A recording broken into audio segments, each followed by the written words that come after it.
সাথে আর কি এক পর্যায়ে ওর সাথে মানে আমার সম্পর্কটা ঘনিষ্ঠ হয়। তারপরে কিছুদিন পর আমাদের বিয়েটা হয়, মানে মোবাইলের মাধ্যমে কাজী অফিসে গিয়ে বিয়েটা। ও সময় কি ও থাকতো কোথায়? সৌদিতে থাকে। আর আপনি? আমি হ্যাঁ বাংলাদেশে। বাংলাদেশ কোথায় ছিলেন? আমি ঢাকায় ছিলাম। ঢাকায় কি করেন? ঢাকায় আমি গার্মেন্টসে চাকরি করি, গাজীপুর 9.5 চৌরাস্তা। ওই আপনি ওই গাজীপুরে ওই গার্মেন্টস চাকরি করেন, ওই অবস্থায় ওর সাথে পরিচয়? হ্যাঁ হ্যাঁ। তা ও তো বিদেশে, তা বিয়ে হলো কিভাবে? বিয়ে হয়েছে মোবাইলের মাধ্যমে, কাজী অফিসে মোবাইলের মাধ্যমে ভিডিও কলে ফোনের কথা হিসেবে। কাজী অফিসে? হ্যাঁ হ্যাঁ। কাজী অফিসে কি বালামে কাবিনের কপি আছে?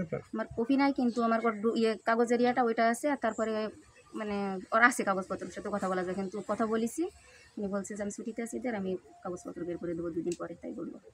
তারপরে বিয়ে হলো? তারপরে বিয়ের করার পরে এখন মানে এভাবে রানিং 7 বছর হয়ে গেছে বিয়ে হয়েছে, কিন্তু ও যে হিন্দু এটা গোপন রেখে আমার সাথে ও বিয়ে করছে মুসলিম পরিচয় দিয়ে। মুসলিম পরিচয় দিয়ে কিভাবে? মুসলিম ভিডিও কলে কিভাবে কি দেখাচ্ছে? মানে ওর কাগজপত্র আমার দিছিল, জন্ম নিবন্ধন, তারপর ওর গ্রামের চেয়ারম্যান সার্টিফিকেটে সব কিছু লেখা, যে বাবুল হাওলাদার, বাবার নাম মোস্তফা হাওলাদার, মায়ের নাম রাজিয়া বেগম। এই কাগজপত্র দিয়ে আর কি সেভাবে বিয়ে হয়েছে আমাদের। তারপর আপনার কাছ থেকে কি তারপরে মানে বিয়ের 3 থেকে 4 মাস পরে বললো যে নাজমিন আমার বাড়িতে ফ্রিজ নষ্ট হয়ে গেছে, তোমার ফ্রিজটা বাড়িতে পাঠিয়ে দাও, আমি 2 মাসের মধ্যে তোমার ফ্রিজ কিনে দেবো। পরে আমি কোনো কিছু না বলে টিভি ফ্রিজ বাড়িতে পাঠিয়ে দিছি। এবার পাঠিয়ে দেওয়ার পরে কিছু এভাবে চলতেছে, কথাবার্তা চলতেছে মোটামুটি। তারপর আবার মানে প্রতি বছর আকামা করা লাগে, টাকা নাই। বললো যে নাজমিন আমার কিছু টাকা লাগবে আকামা করতে। পরে আমি গলার চেন বিক্রি করি, আংটি বিক্রি করে আমি টাকা পাঠাই দিই। আর এভাবে মনে করেন এমন ওটা না, শুধু আমি চাকরি করি অবস্থায় ও আমার কাছে বলে যে নাজমিন এই সমস্যা কিছু টাকা লাগবে, আমি বাংলাদেশ থেকে ওরা টাকা পাঠাই। তারপরে আপনি এই যে বাড়িতে আসলেন কি মনে করে? বাড়িতে আসছি, আমি এতদিন জানতে পারিনি যে ও অন্য আরেকটা মেয়ের সাথে রিলেশন আছে বা ও হিন্দু, এটাও আমি জানতাম না। বিয়ে করছে গত পরশু দিনও আমাকে ভিডিও দেখাই যে আমি বিয়ে করছি, আমি বাড়িতে গেছিলাম। তো আমি কী করবো, তখন তো আমি দেখছি যে বিয়ে করছে। তো আমি বলছি যে তুমি না হিন্দু, তুমি মুসলমান, তুমি হিন্দুর মেয়ের এভাবে মন্দিরে গিয়ে কেমনি বিয়ে করলে? কই কি যে করছি, কিন্তু তুমি ধর্মত্যাগ করলে কীভাবে? কইছে যে ধর্মত্যাগ করবো না, কী করবো। ও এটার মধ্যে আরেকটা কথা বলছে যে আমার বাপ মার সাথে রাগারাগি, আমি বাপ মার সাথে 3 থেকে 4 মাস কথা বলি না, এ কথা আমারে বলছে। 3 থেকে 4 মাস আমার বাবা মার সাথে আমার সম্পর্ক ভালো নেই, টাকা পয়সা নিয়ে, এই জন্য এ কথা বলিস। আমি বলছি ঠিক আছে তাহলে। ওইটা বলার পরে আমি বলছি আমি তোমাদের বাড়িতে যাবো। পরেও আমার উল্টে থ্যারেট দেয় যে আমার বাড়িতে গেলে তুই তোর অবস্থা খারাপ করে দিই, ফিরে আসতে পারবি না, তোর যা খুশি তোর মানে তোর পরিস্থিতি খুব খারাপ করে দেবো, এরকম কথা বলে। তারপরে আমি সত্যি ওই দিন রাত্রেবেলা, পরশু দিনকে রাত্রেবেলা আমি গাড়িতে উঠছি, উঠে আমি এখানে আসছি, এসে দেখছি যে ঘটনা আসলে সত্য।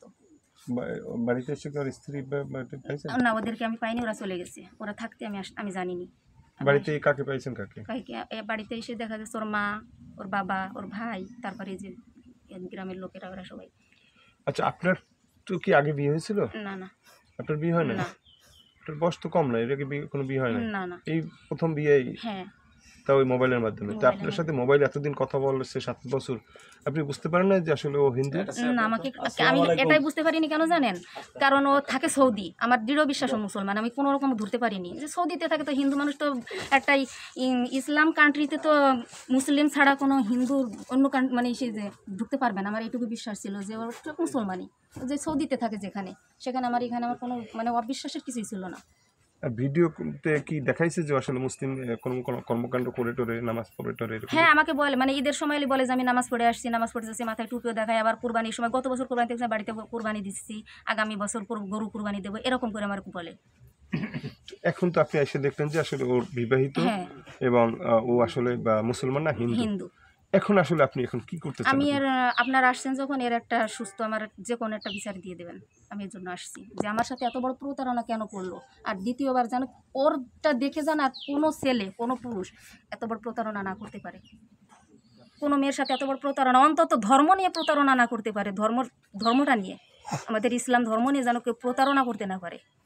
ও ইসলাম নিয়ে বড় প্রতারণা করেছে, ভুল করছে, ও এর শাস্তি ওকে পেতে হবে। আর আপনার কাছে কি ডকুমেন্ট আছে ওর সাথে যে বিয়ে হয়েছে, কথা হয়েছে?